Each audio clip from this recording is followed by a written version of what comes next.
भगवान देवाधिदेव महादेव को जल चढ़ाते हैं। उसके 5 अलग अलग तरीके हैं। बहुत सावधानी से सुनना कथा, आपकी और हमारी जिंदगी की सार्थकता को सिद्ध करने वाली कथा। आज पंजाब की इस पवित्र भूमि पर अगर यह प्रसंग निकला है तो इसको आप अगर सुनेंगे तो आपका जीवन सार्थक होगा। शिव जी को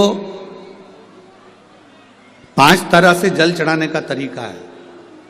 जैसे पंचामृत होता है, दूध, दही, शहद, घी, शक्कर, ये सब पंचामृत के अंतर्गत आते हैं। उसी तरह शंकर जी को 5 तरह से जल चढ़ाने का क्रम वर्णित किया गया। अब उसको समझेंगे, बहुत सावधानी से समझिएगा। पहला, जल लेकर आए, सीधे डायरेक्ट शंकर भगवान के शिवलिंग पर चढ़ा दिया। यह प्रथम जल का चढ़ाने का तरीका। दूसरा, जहां से पानी बहकर जाता है, जहां से जल बहकर जा रहा है, उसके ठीक विपरीत जल उत्तर में जा रहा है, आप दक्षिण में खड़े होंगे और दक्षिण में खड़े होकर उत्तर की ओर मुख करेंगे और शिव जी को जल समर्पित करेंगे। यह रोग मुक्ति करने वाला है और हमारे रोग पर हमें विजय प्रदान करने वाला है। यह जल चढ़ाने का तरीका। एक, सीधे मंदिर में गए, लोटा भरकर जल उठाया, शिव जी को चढ़ा दिया। दूसरा, जल जहां से पानी बहता है, शिव जी का चढ़ा हुआ जल जहां से बहकर जाता है, उसके ठीक विपरीत में शिव जी का जल इधर जा रहा है तो तुम यहां खड़े हो, तुम यहां बैठो, यहां मत बैठना, यहां मत बैठना, इधर बैठो। अगर रोग का निवारण है तो यहां बैठकर। तीसरा, अशोक सुंदरी से जल चढ़ाते चढ़ाते शिवलिंग तक लेकर जाना और शंकर भगवान के शिवलिंग पर पूर्ण जल समर्पित करना। यह तीसरा तरीका। यह कार्य की सिद्धता के लिए। हम जब किसी से आस ना लगाकर परमात्मा से विनती करते हैं तो वो विनती करने का तरीका। तीसरा। चौथा, शिव जी पे चढ़ा हुआ जल 5 जगह पर समर्पित करना। गणेश जी, कार्तिकेय, अशोक सुंदरी, शिवलिंग और जलाधारी। ये चौथा क्रम है। जब जिस नारी का, जैसे एक पत्र है, देखिए,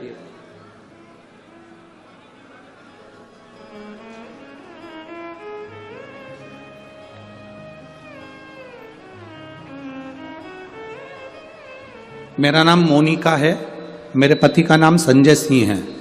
मैं दिल्ली स्वरूप नगर की निवासी हूँ। कहीं बैठी हो तो हाथ हिला सकती हैं। अगर कहीं बैठी हो तो हाथ हिला सकती हैं। मेरा नाम मोनिका है, मेरे पति का नाम संजय सिंह है। मैं दिल्ली स्वरूप नगर की निवासी हूँ। मेरा फ़ोन नंबर ये है। कहीं बैठी हैं? अच्छा, सीढ़ी पर है। ठीक है, आप हाथ हिला दीजिए। श्री शिवाय नमस्तुभ्यम। ठीक है, कैमरे वालों को दिख गया है ना? ठीक है। भोले बाबा की कृपा का मैं क्या वर्णन करूं गुरुदेव। आप जो जल चढ़ाने का तरीका वर्णित करते हो, अगर उसको नियम से धारण करने वाला व्यक्ति होता है तो बाबा सुनता जरूर है। गुरुदेव, 2013 में मेरी शादी हुई, मुझे संतान का सुख नहीं हुआ। 10 साल हो गए, औलाद नहीं हुई।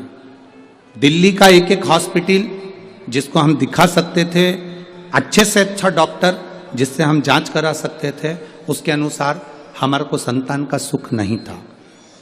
आयुर्वेदिक डॉक्टर, अंग्रेजी दवाई, होम्योपैथिक सब कराई, IVF भी कराया तो भी संतान का सुख नहीं आया। आखिरी में डॉक्टर ने कह दिया, इधर उधर मत भटको, तुम्हें संतान नहीं होगी। जिसने जहां कहा हम वहां पर भी गए, गोदी भरवाई, झोली भरवाई, पर संतान नहीं आई। गुरुदेव, मेरे बाबा की कृपा किसको कहते हैं?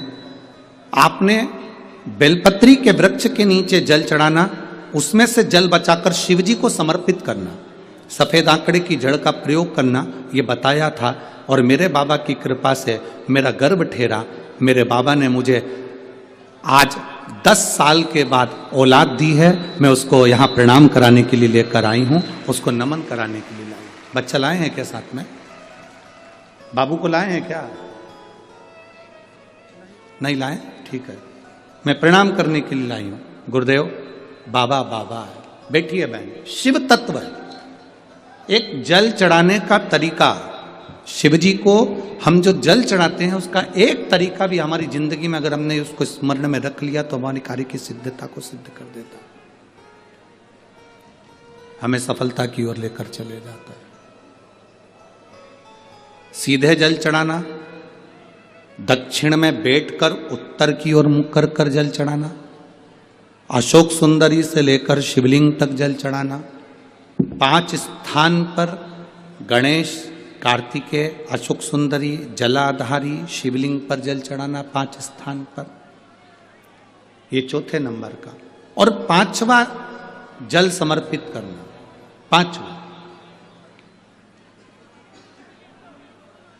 5वें नंबर का जल।